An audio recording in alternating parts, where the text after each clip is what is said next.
So, is it race or personal accountability? Is it systemic racism or personal accountability? What has hindered or is considered a hindering factor from the perspective of more than a few black people in America not achieving the American dream?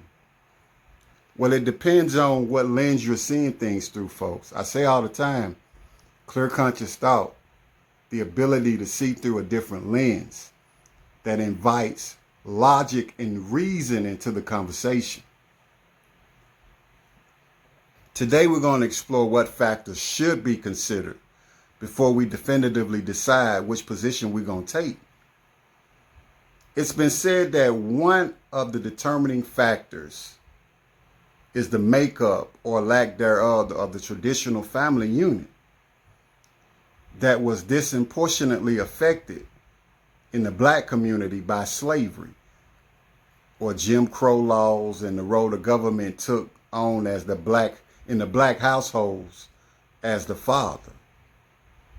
Now, I don't think we can argue that these things did definitively disproportionately affect black households.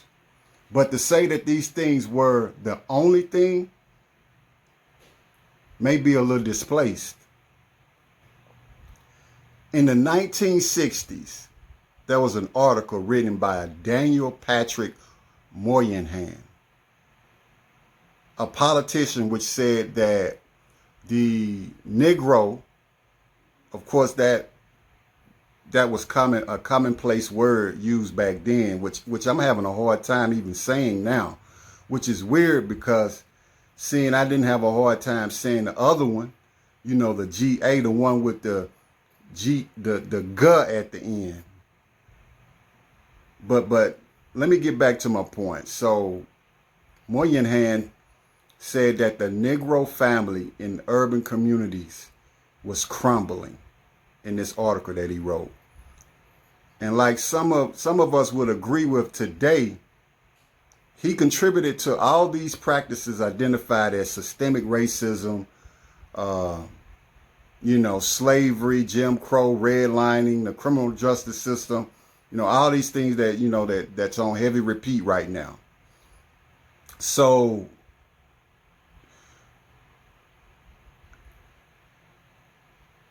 if we want to say the shoe fits, then it fits, right? There was also an opposing article written by Herbert Gutman, a professor out of New York, who authored The Black Family in Slavery and Freedom. His view was completely different. His view was that the black family breakdown may have other contributing factors that carry more weight or more influence in what was happening. Both were looking at the family from a traditional standpoint, from a father and a mother being in a home with their kids under the same household. But both, again, came with two different views, two different perspectives on why the traditional family was crumbling, or specifically why the black family unit was crumbling. And so in order for us to come to a clear conscious view on this debate, we got to look at some data. We got to include data. I mean, today we love talking about data. We love talking about, let's look at the numbers.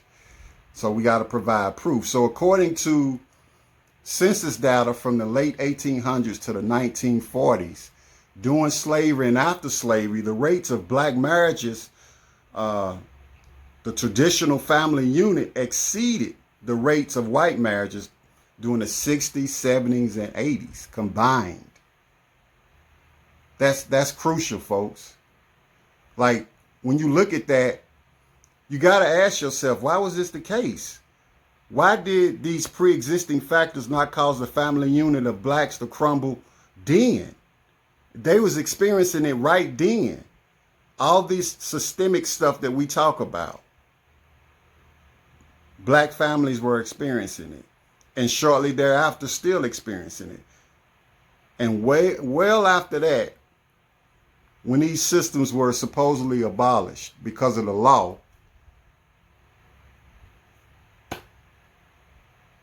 things got worse. So does systemic racism or the perception of it drive equality today? Or the crumbling of the black family unit today?